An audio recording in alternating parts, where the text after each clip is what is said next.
Hi, it is week 7 of the course, and I'm traveling, so I'm unable to have our Tuesday Zooms as we've been doing them live, but I am recording them for you so that you can make sure you keep up every week. So with week 7, you're halfway through the course. So looking at what we have coming up in the next segment of the course. You've already submitted your lab report. I'm grading those this week, so you should be able to revise them starting next week. The due date to submit the revision is October 31st, which you should be able to remember that date. And also, the revision is worth extra points. So remember, we work on a point system. We don't work on a percentage system. So there'll be an assignment to submit your revision, and you can add on up to 15 more points if you revise your lab report and you keep a detailed list of what you revised and submit that as well. This week, your midterm review of your scientific paper blog starts. So you have to submit your paper blog by Sunday, and I'm going to go over that. And then what happens next week is you will be assigned other people's blogs and you'll review them and provide them some feedback, and they'll give you some feedback. Your second lecture module, we're working on another chapter this week. So that goes till the end of the month so that we have the second exam on November 2nd. And your lab this week is finishing up one you started last week, which is your island biogeography lab. You had started with doing the data collection and submitting the data last week. So this week you are going to be analyzing it and submit the assignment.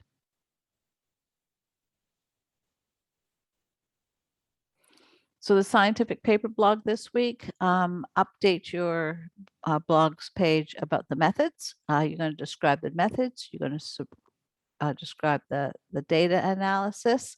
So what techniques they use. You might have to look up things about their methodology and their data analysis.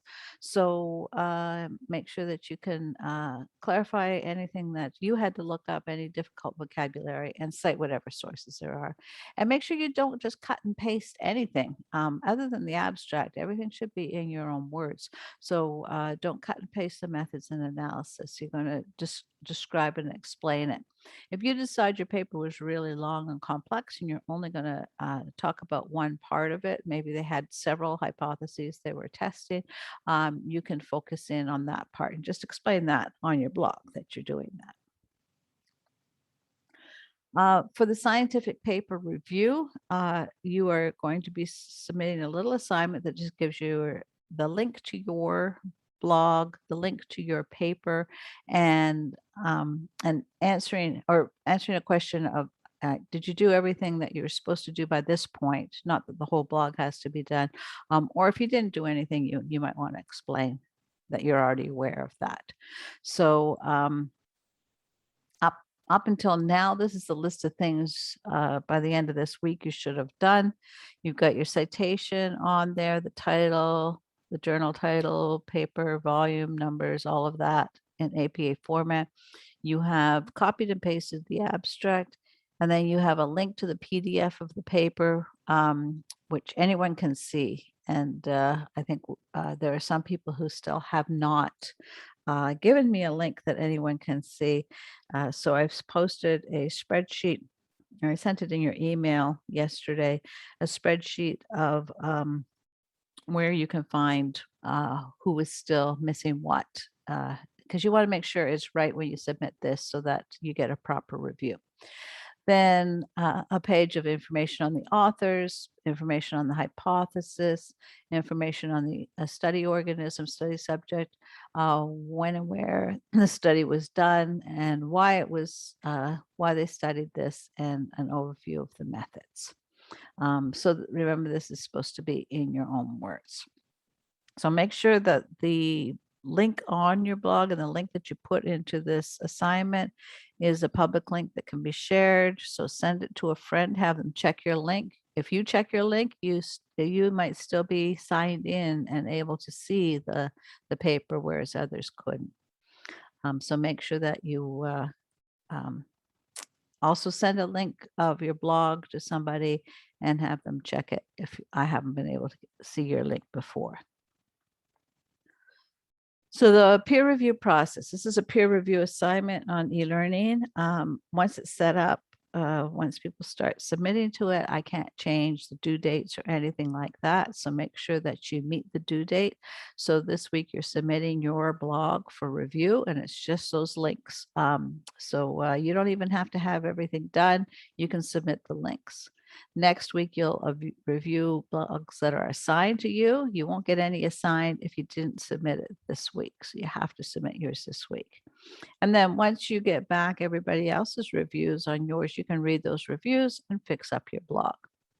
So the assignment looks like this: midterm scientific blog review, all the things I've just said here.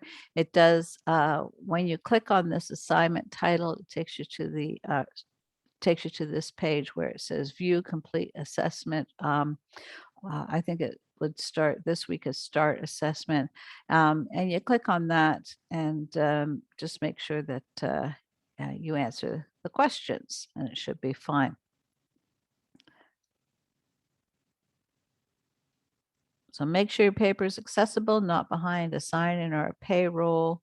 Make sure the reader can see it directly. And then your reviews will be due on October 31st, and the final blog is due for submission on the 14th of November. So you've still got time to fix up and change the blog. So this week, so you've got that scientific paper review. I just wanted to point out there is a little video posted how to submit and review the scientific paper blogs. It's an 11-minute video, so you might want to watch that if you're confused about how to do it. So we're going to be talking about chapter 9 this week. So we have moved from talking about how the individual interacts with the environment to population ecology, how populations change, and how we study populations in ecology. So that's going to be chapter 9. We also have appendix 9 in investigating the evidence this week. And then there will be an assignment on the on population changes and population distributions in the ebook as well. And one of the groups of species we're going to be talking about in this chapter are Darwin's finches, and they come back in other chapters again later, so pay attention to your Darwin's finches. And so there's a series of videos for this week that deal with the chapter. We've got I think this last column is incorrect on here. So I'll show you the list of videos after these slides.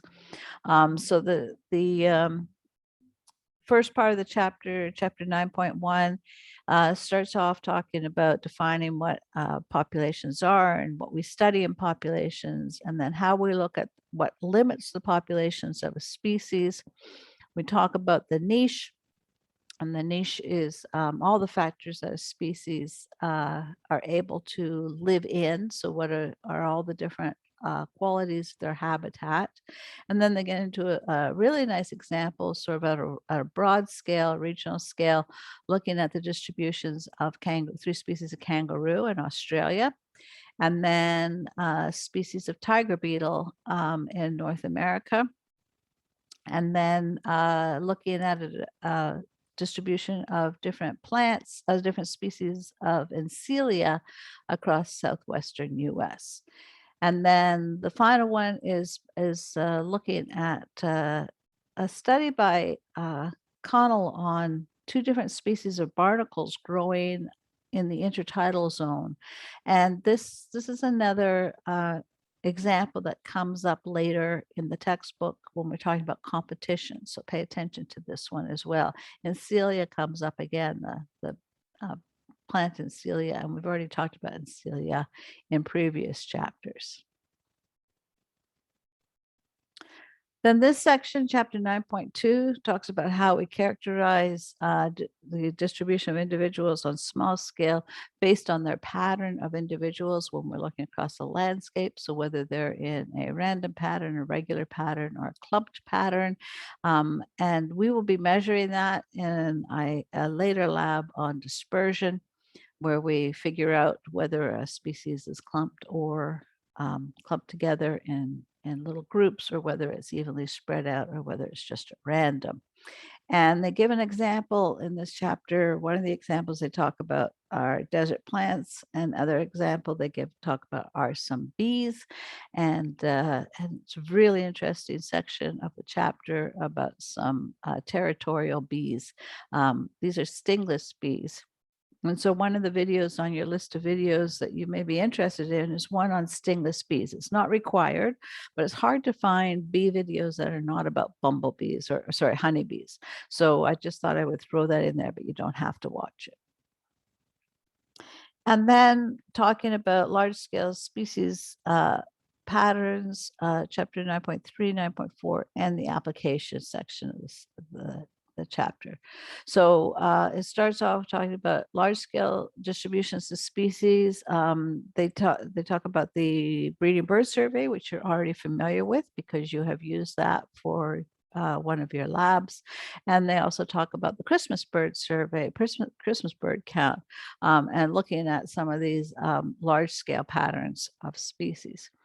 Then here's some work done on looking at plant distributions along moisture gradients, and how the communities change, the population sizes change for each different species of tree. And this comes up again later when we talk about competition. Then section 9.4 of the chapter talks about the relationship between the size of the organism and its population density. So obviously, when we look at this, there's a negative relationship. Bigger organisms are found in less dense populations. And then the applications is, how do we look at species range, geographic range, in a way that can help us categorize whether they're rare or common. And this is the Rabinowitz classification that was published in 1981. So we go over that in this chapter as well. Then the concept review questions at the end. I like the ones for section 1, 2, and 3. So 1 and 2 in section 9.1, 2 and 3 in section 9.2, and all 3 in section 9.3. And then these concept review questions at the end of the chapter 1, 3, 5, 6, 7, 8. And as you realize now that these are really important to be able to answer these questions, because they take some of them and modify them and add them to the exam. So if you've already written out answers to these things, and you have nice, full, thorough, and complete answers where you've taken time to think about them, you'll be fine for the exam. Otherwise, if you get stuck on any of them, you can always Zoom with me, show me your answer, and I can let you know if you're on the right track or not. And then there's a question on the investigating the evidence on clumped, random, and regular distributions. In the ebook, there's also this habitat distribution after climate change. So showing various tree species and various bird species, and looking at their habitat now, and then their habitat if we continue, if we have low carbon dioxide emissions versus their habitat in the future with high carbon dioxide emissions. So looking at how these species will change with climate. These are the videos then for the chapter. We've got video on species distribution limits. There's a section of a video about Encilia farinosa from the Crime Pays and Botany Doesn't video series on YouTube, which I really enjoy. The botanist knows a lot about the plants, and he's entertaining. I just warn you, he swears a lot. The story of the barnacle battle, that's a fun one. It's only 2 minutes long, that deals with these two species of barnacles the chapter covers. Then there's a 18-minute lecture on the population patterns on small scales. That's where they talked about clumped, random, and regular distributions. And then this is the one I threw in here. It's optional. So these ones with stars are optional. And that's a long video in case you are interested in stingless bees. And then the large scale population patterns for the last sections, and this also includes the application sections of the chapter, is your final lecture video for the week. Now, last week you collected your species area data. So if you didn't watch last week's Zoom on that or that video, go ahead and do those. This week you're going to be analyzing it. You're going to analyze this data by making a species area curve using class data. And then using your individual islands, you're going to generate immigration and extinction curves and calculate the equilibrium number of species for each of your 3 islands. So you have put in data into the class data set. So you're going to need to look at the class data set so that you can actually generate a species area curve, which would have the area across the x-axis, the number of species found on the different sizes of islands after the 15 rounds that you did in the lab. And so you can just copy this out of the class data set. You can actually use the whole class data set if you like for this. And that way you can basically make a scatter plot and add a trend line and get the equation for the line. So my video goes over how to do this graph. So here in this example, I just took all the responses everybody made and I copied them into a new data set and I took out all the columns I didn't need. So I was left with island size. And then they had each one of you have posted the average number of species in your last 5 years. And so I just used that to generate the graph that you saw on the previous slide. Now, when you put the data into the class data set, these are all the other columns. It looks weird. You've got the island size and you've got the red long, blue long, purple long, green short. So you've got these codes for all these different colors. And you want to put the data back into the form that you had it in your lab book. So the first part of this video section is reformatting the data, where you learn a number of functions for taking the data out of this form where all the data is in one line and spreading it out into this particular format. So I start off doing that. And then in order to do that, you really are only having to use your own data. So you had 3 rows of data. So you're going to make a separate sheet for each one of those data sets. So as long as your data is good, go ahead and use your own data. If you know something went wrong with your data, use somebody else's data and just mark that on your blog. So 1 row of data makes one table and 1 species or immigration extinction graph. Just go back. The other thing I say down here is when you've made this, you're going to be adding these columns to the table. So these were not in the lab book.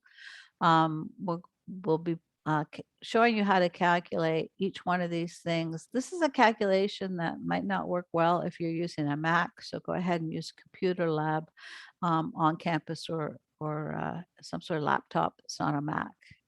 Because some of this analysis, the functions I'm not sure are available on Macs.